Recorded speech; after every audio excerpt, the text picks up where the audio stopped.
Here's something interesting to think about. Which one is more important? A coach that can absolutely coach some football, or a coach that is a great dynamic recruiter? All that and more at your Wednesday Locked On Vols.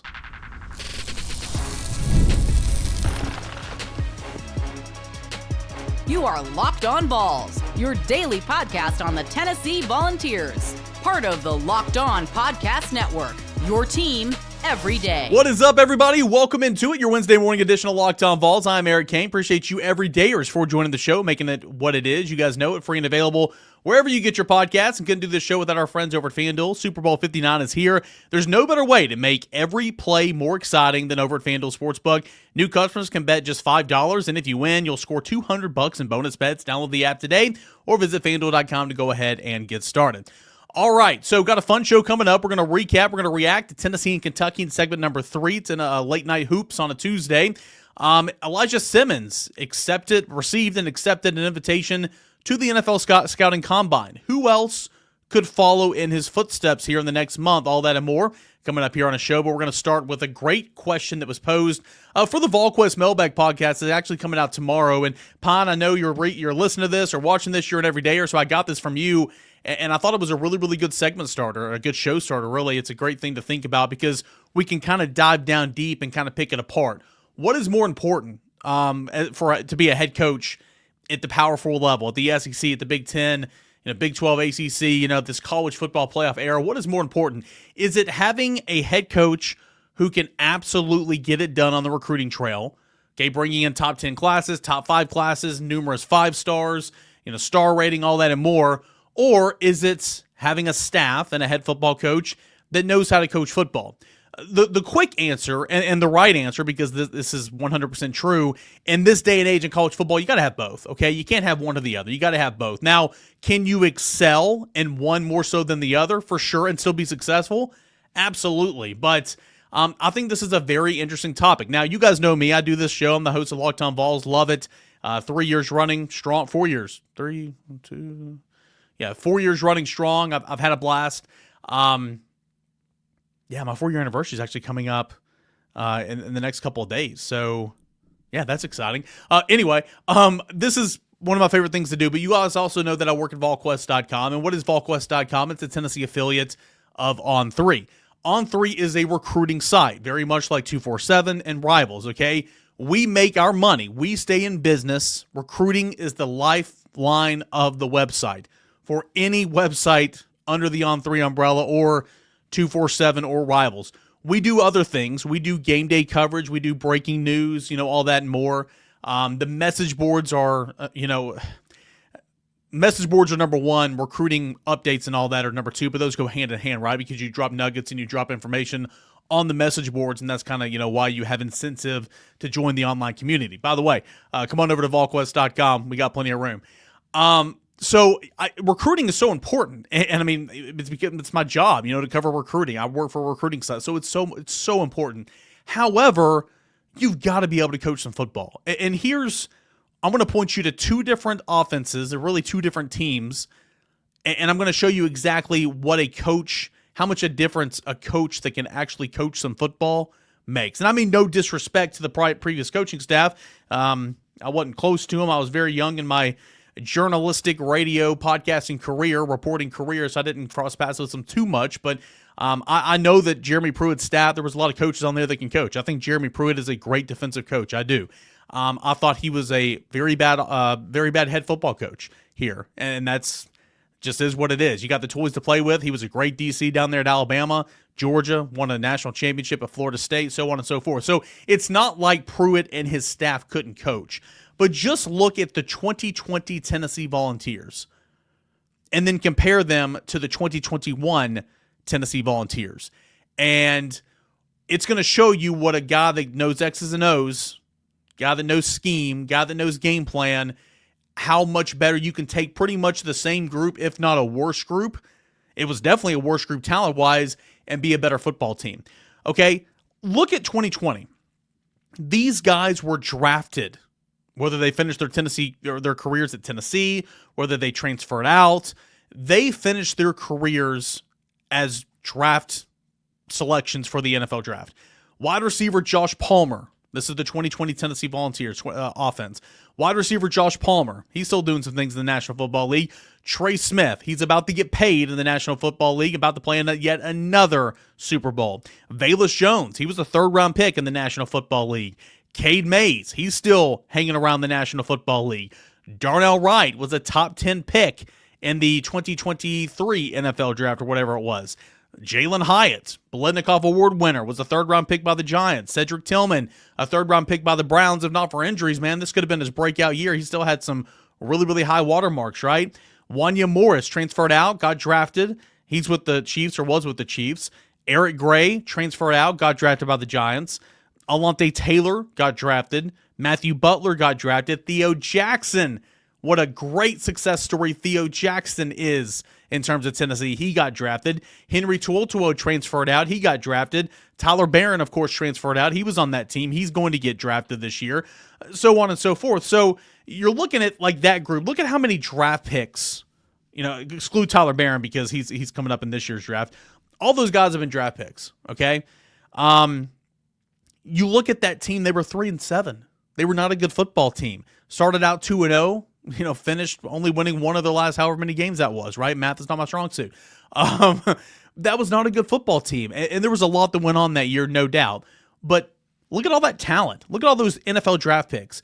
Flip it over to 2021, you add in a quarterback, and that made a huge difference. I recognize that. But you got Hendon Hooker, okay? You have a running back rotation of Jabari Small, Jalen Wright, who went on to be a draft pick, and Tyon Evans, excuse me. Your two tight ends, Princeton Fan, who's in the NFL right now. He wasn't a draft pick, and Jacob Warren. You have an offensive line that, sure, there's some holdovers from the guys that I just mentioned there, but, Cade Mays was on that team. Darnell Wright was obviously, or Cade Mays was not on that team. It was, Darnell Wright. Cade Mays was on that team, excuse me. It was Darnell Wright and Javonte Spraggins, Cooper Mays at center, so on and so forth. And then you move out and you look at the wide receivers. Cedric Tillman, sure, he was there. Velus Jones really broke out. Javonte Payton, who had a little bit on his stat sheet at Mississippi State, but not an awful lot.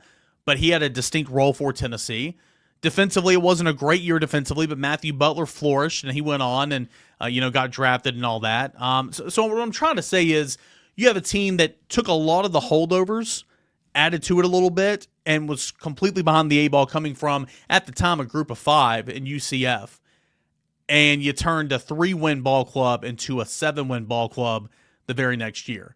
So obviously Josh Heupel can coach some football. I don't think anybody around the country is saying, Josh Heupel, oh boy, wow, man, sharpshooter on the recruiting trail, watch out. He's going to take your recruits. He's not done a bad job whatsoever. In fact, he's hovered around the top 10 all of his classes. He's had a couple different 5 stars. David Hobbs, Arian Carter, Mike Matthews. I mean, he's had a couple different 5 stars. David Sanders, Nico Iamaleava, the number 1 overall prospect in the country in 2023. So he's had his recruiting wins, don't get me wrong, so he can recruit.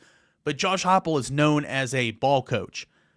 So at the end of the day, when we're kind of looking at this debate, if you will, you've got to have both, okay?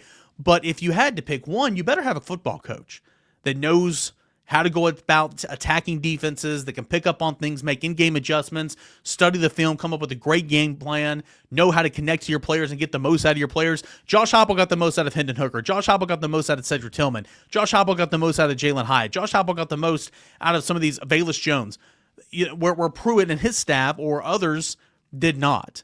So if you had to pick one, in my opinion, it's absolutely a coach that can coach some football. But in this day and age, boy, you better be able to do both. You better be able to do both for sure. I was thinking of that old-timey saying or whatever. My mom doesn't listen to the show because she doesn't love me. My dad does. He'll tell her. She does love me. But I always make fun of her for saying these old-timey sayings or whatever. And I was trying to there was something about hard work, coaching or something. I found that it had nothing to do with coaching. But the saying is, quote, hard work beats talent when talent doesn't work hard. So, I mean, obviously that goes into coaching as well. You can be as talented as you can possibly be, but if you don't know how to take coaching, if you don't know how to make adjustments, if you don't think that you can improve, you're never going to get better. So I think Josh Heupel is an excellent coach. Now, his offense has got to get back to where it needs to be. He knows that. You know that. I know that. You look at what this defensive staff that has stayed intact for the most part outside of Brian Jean-Marie, and look at continuously how this group's gotten better. It's gotten better. It's gotten better. A lot of that's coaching. A lot of that's getting better on the recruiting trail and just stacking better classes on top of better classes on top of better classes.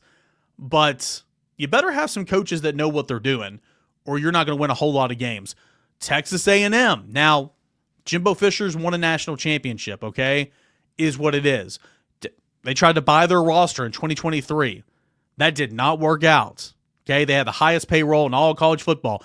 Ohio State this year had the highest payroll in all college football. Ryan Day can coach, you know? I mean, if nobody thought that he couldn't coach, well, his playoff run probably proves you wrong, right? He can coach, so it can go one of two ways. But we see examples every single year. Jeremy Pruitt 2020, Jimbo Fisher 2023, where you have a lot of talent, but you're not getting the most out of those players and wins are not translated. Whereas when you don't have as much talent, Josh Heupel 2021, and really Josh Heupel 2022, if you want to be precise about it, you're winning football games playing up against better competition. And then now you're seeing the talent level starting to even out a little bit. Tennessee's catching up. Tennessee's still got a little ways to go, but Tennessee's catching up for sure. And once you continuously recruit the highest of talents, rack up those highly rated 4 or 5 stars, we're nitpicking here. You can't judge a coach off, well, he doesn't have consistently top 5 classes. The margin for error between a top 5 class and a top 8 or top 9 class, it's ultra thin, okay? And at the end of the day, recruiting rankings are awesome. It's just a starting point, okay? What you do with that talent when you get on campus is everything in terms of development. So I thought this was a really interesting topic. I hope you did as well. Shout out Pine Everydayer and a member of Volquest.com for coming up with this topic. I thought it was a blast. We're going to answer it on the Thursday Volquest podcast for sure, but I wanted to go ahead and kind of give you my 2 cents on that here on a Wednesday. All right, when we come back, Elijah Simmons is going to the NFL Combine. Who's going to follow him? All that and more is coming up next. We continue on here. It's your Wednesday Locked On Vols. Stay tuned. Super Bowl 59 is here. 1 game, 2 teams, endless possibilities, and there's no better way to make every play more exciting than over at FanDuel Sportsbook. Whether it's predicting the first touchdown, calling the MVP, or even betting on the coin toss, FanDuel makes it easy to get in on all that action. With live betting all game long, you can adjust your bets as the game unfolds and feel the thrill from kickoff to the final whistle. The live betting features let you stay involved no matter what happens on the field, and the app is super easy to navigate with. Plus, knowing you can place a $5 bet and potentially win $200 in bonus bets for the Super Bowl, that is just icing on the cake.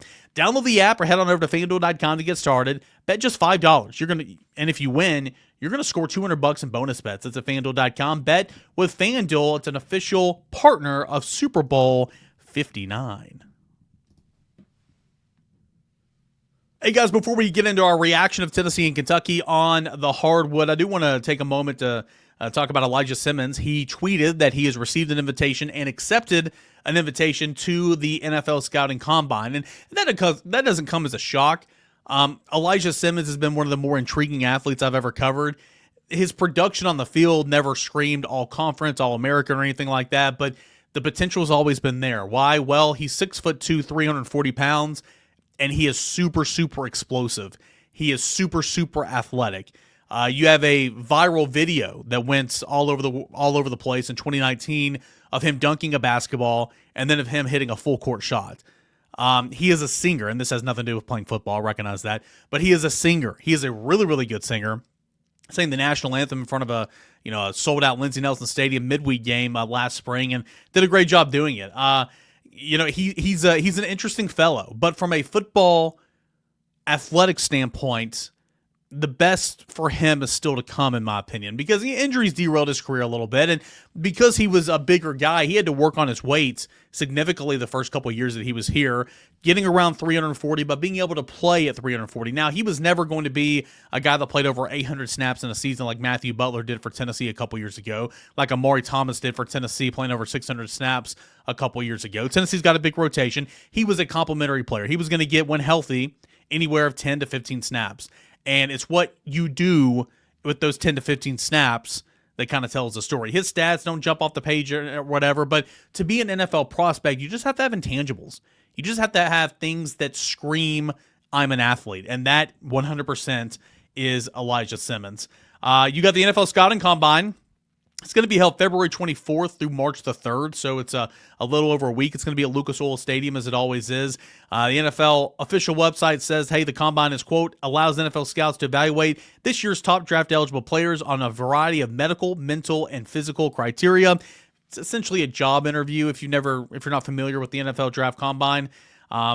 They measure jumps, position drills, L drills, cone drills, shuttle, bench press, vertical leap, 40-yard dash, the most important and also the most overrated thing in this whole thing. I mean, that's kind of what you do here. And they'll go one position one day, another position the next day, and all that.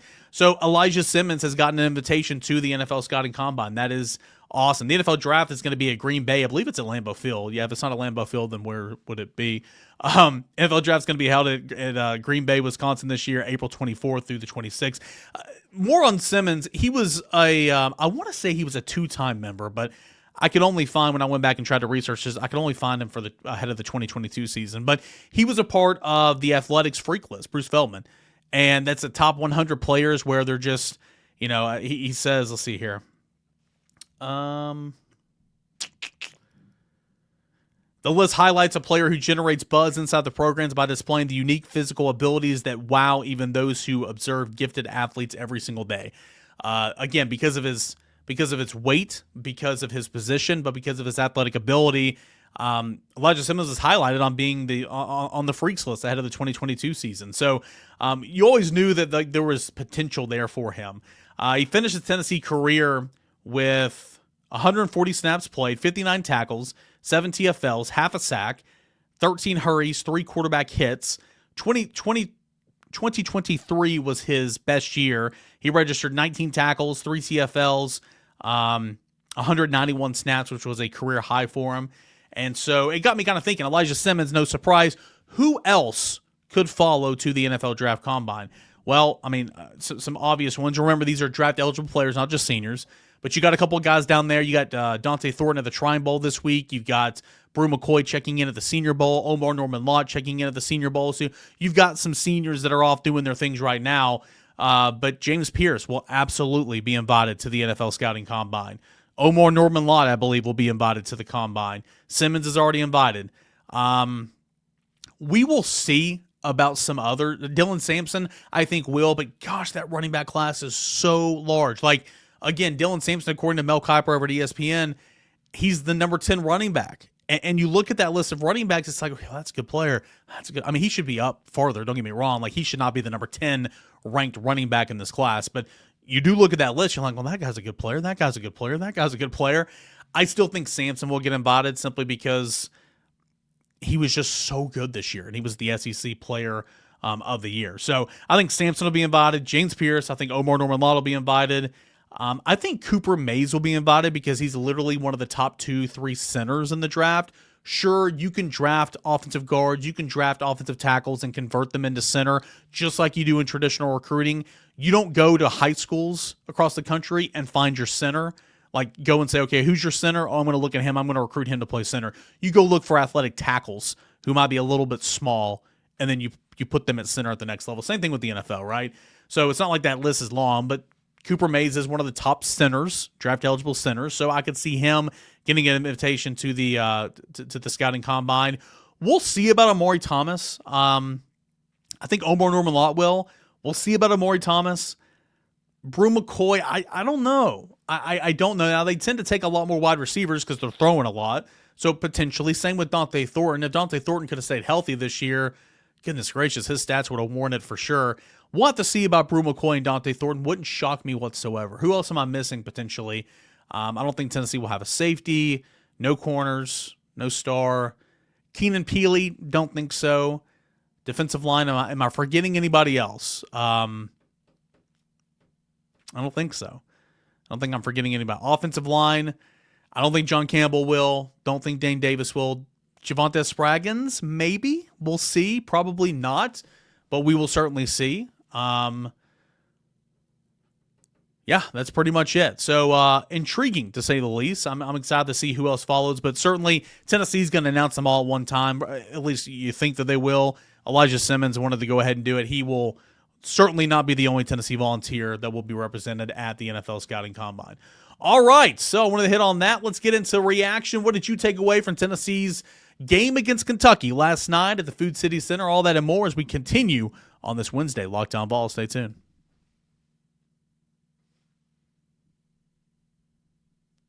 All right, guys and gals, we got a final segment left here on a Wednesday Locked On Vols, and we're going to react to Tennessee's 78-73 loss to the Kentucky Wildcats.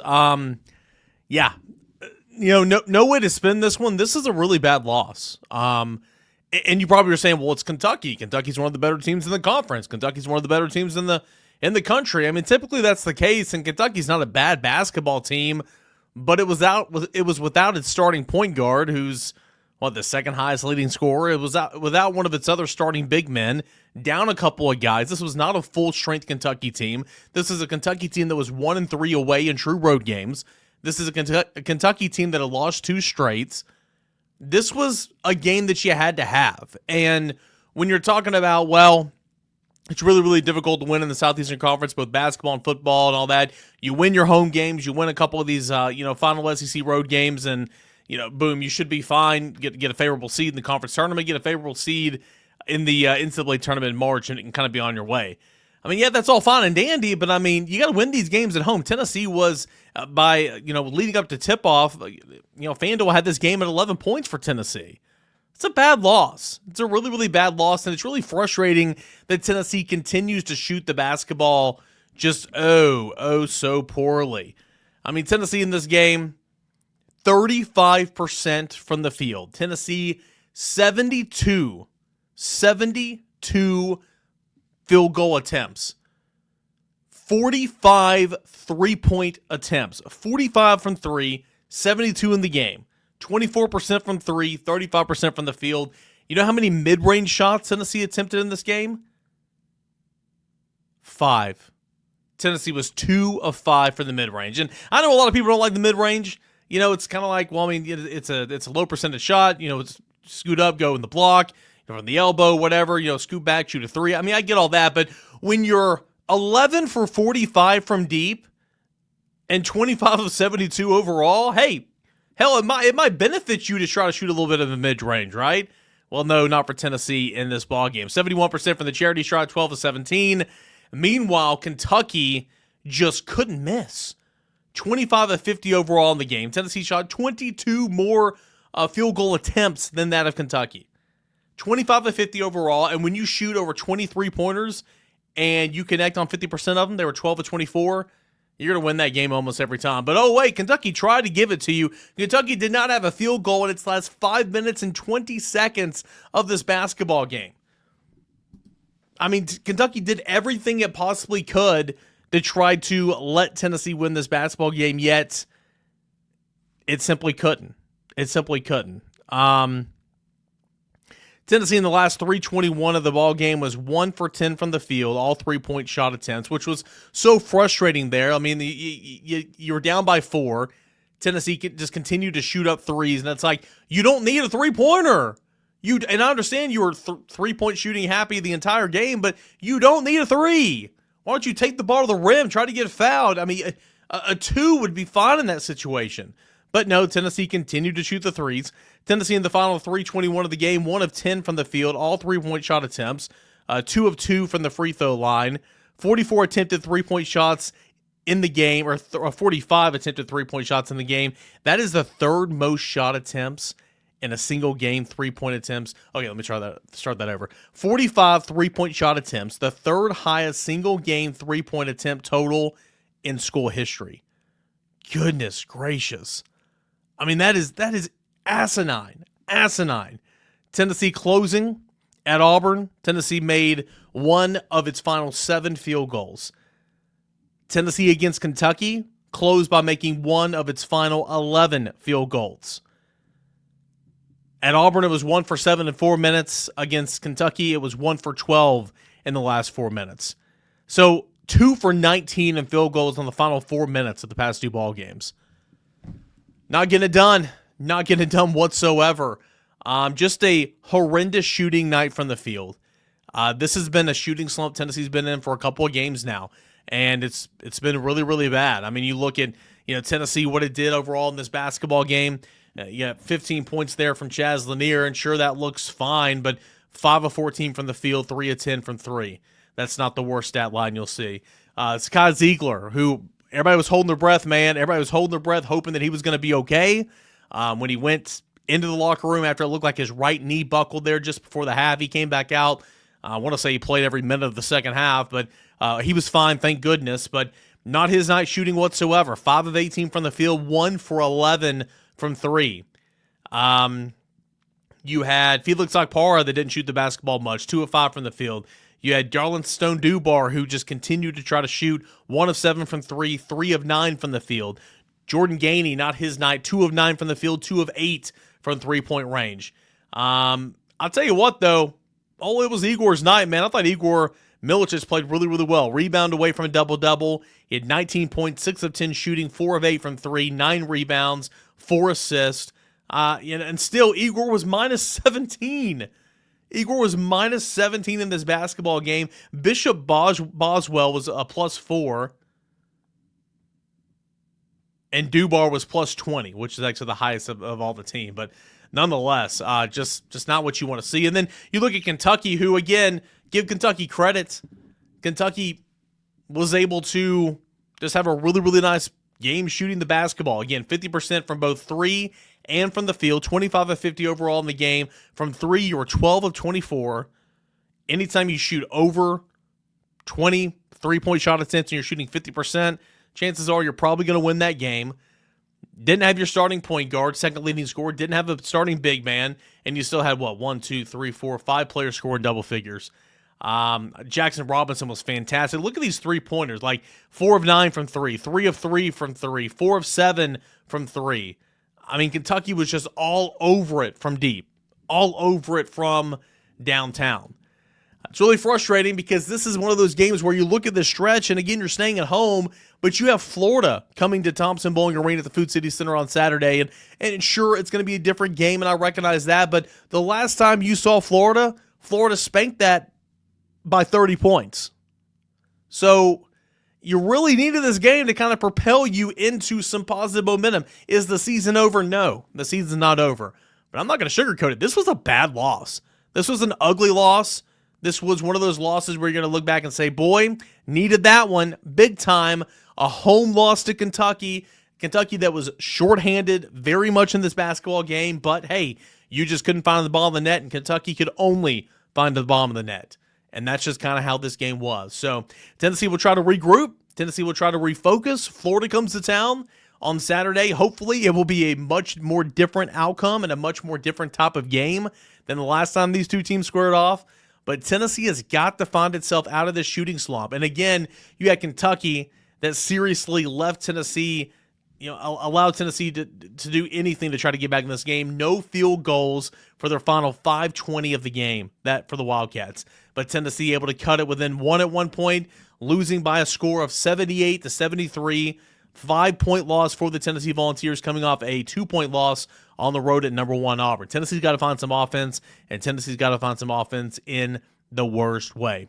I'm Eric Kane. I appreciate you guys for tuning in and listening, watching us here on a Wednesday morning. No Josh Ward today. Hopefully we'll get back and connected with Josh Ward as the week goes on, or just pick up with him next week, but always appreciate him for being a part of the show. Appreciate you guys for being a part of the show, making Locked On Vols your first listen, your first watch each and every single day. We'll come back. We'll continue to talk Tennessee football, what's the latest in Tennessee basketball, all that and more. It's coming up on tomorrow's Locked On Vols. Until then, have a great Wednesday, everybody.